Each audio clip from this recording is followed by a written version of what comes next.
J'estime que, dans la vie d'un homme, il y a un temps pour tout, et que, contrairement à ce que l'on prétend souvent, à partir d'un certain âge, les hommes doivent savoir se faire respecter, et même gâter par les femmes.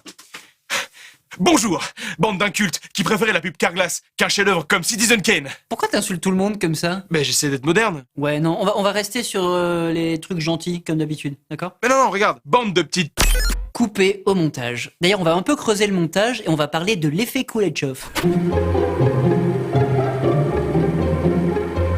Posons-nous ensemble la question, qui est Kuleshov? Alors, je suis à peu près sûr que c'est le mec qui a inventé l'effet Kuleshov. Même pas.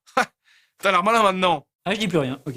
Lev Kuleshov est un cinéaste et théoricien russe. Il a notamment conçu une expérience que nous allons reproduire ici même. Donc on parle pas de l'effet Kuleshov qui est pas de Kuleshov, mais de l'expérience de Kuleshov qui n'est pas l'effet Kuleshov? Si, c'est ça, c'est ça. Enfin bref, Pratique, tu seras notre cobaye. Trop cool, je vais sur la scène. Pratique, tu es en prison. Une prison sordide, une prison lourde, qui pèse sur tes épaules. Et soudain, tu redécouvres la liberté. Ok, ça marche, je te fais ça.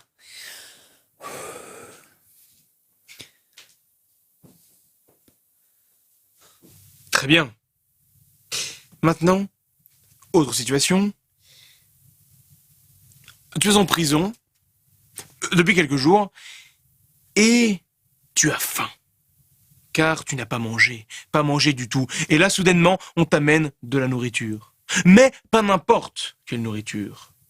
On te tend un bol de soupe. Très bien.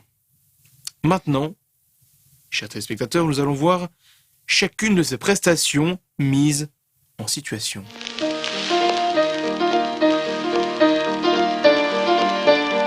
Ah oui, non, là, on sent vraiment l'enfermement, puis le retour à la liberté. Non, c'est indéniable, c'est ça.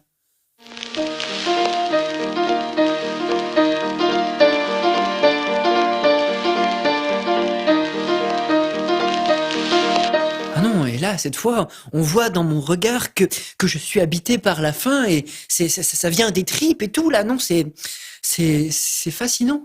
Chers téléspectateurs, vous me croirez ou non, mais je viens volontairement d'intervertir les mises en contexte de la soupe et du jeu de la liberté. Ah, bah je me sens un petit peu bête du coup. Il ne faut pas.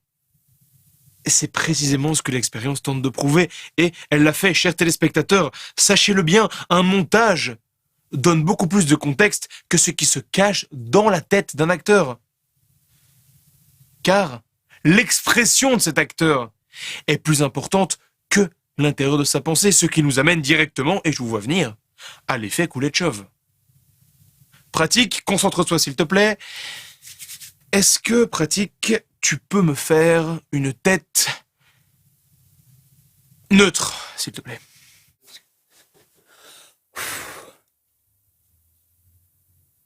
Si vous prenez ce doux visage et que vous le couplez à différentes choses, vous pouvez changer l'intention de jeu du docteur Pratique.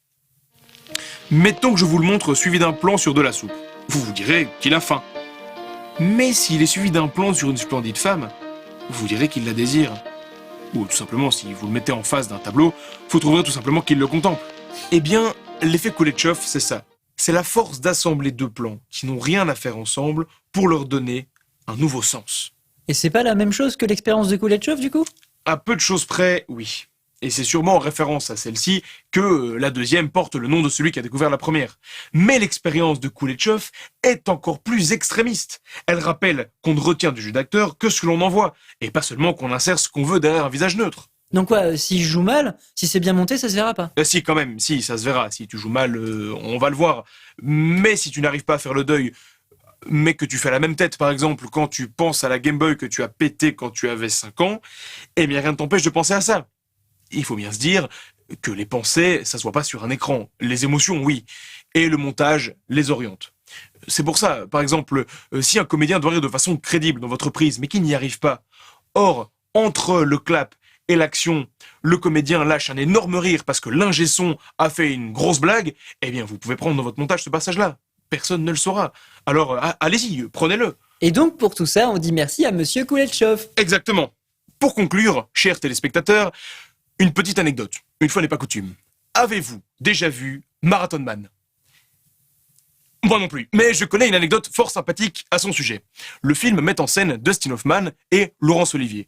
Dustin Hoffman est à l'époque un jeune acteur, bien déjà âgé de 38 ans, qui sort de l'actor studio. L'actor studio, c'est cette fameuse technique qui tend à dire que vous puisez votre façon de jouer dans vos souvenirs psychologiques. Laurence Olivier est en totale opposition de cette technique, étant un acteur beaucoup plus âgé, de l'ancienne génération, beaucoup plus à texte et shakespearienne.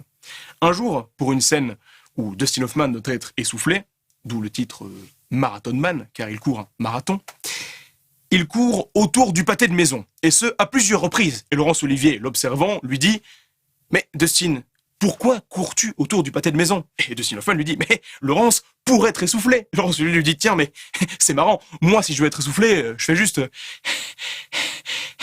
Et il joua l'essoufflement. Cette anecdote, bien qu'un tout petit peu amusante, est symptomatique de la différence entre les différentes techniques de jeu. Dans un registre un peu plus comique, Robert Mitchum, de l'ancienne génération, quand il parle de Marlon Brando, de cette fameuse génération d'acteurs studio, dit « Ah oui, Marlon Brando, cet acteur qui met 15 minutes pour dire bonjour », en référence à cette fameuse disposition psychologique qu'il faut avoir quand on y joue. Dans votre cas, jouez au plus simple, faites ce qui vous convient le mieux, bien évidemment, et sachez que vous serez aidé au montage. Sur ce, regardez des livres, lisez des films, vive le cinéma.